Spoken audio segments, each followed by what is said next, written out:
J'ai lu In My Pistachio Era de Emily Collins. Et Juliette, en fait, sa vie, elle a tout pour plaire. Elle a un bon job dans le marketing, elle habite à Paris dans un super bel appartement, puis elle a un petit copain avec qui ça se passait plutôt bien jusqu'à là.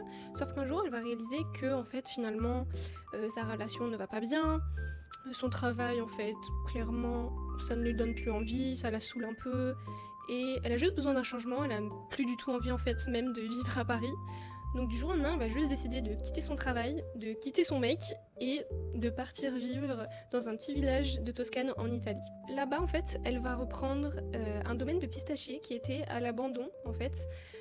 Puis elle va juste vouloir le réaménager, le retaper et faire son exploitation de pistaches. Enfin. Aussi que la grand-mère de Juliette est italienne et qu'elle a grandi généralement en Italie pendant ses étés quand elle était enfant. Donc c'est ça aussi qui l'a décidé à déménager là-bas définitivement.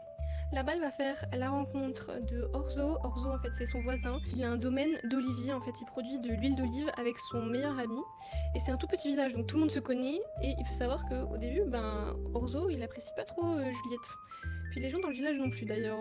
En fait, ils la prennent tous un peu pour la touriste très cliché qui est là pour l'expérience italienne et puis qui va repartir, qui va pas rester. Alors que non, en fait, Juliette, elle a vraiment décidé de rester là. Et au début, personne va la prendre au sérieux, mais ça viendra. J'ai noté ce livre 4 étoiles, j'ai passé un très bon moment. Faut savoir que je l'ai aussi beaucoup écouté en audio sur Nextory.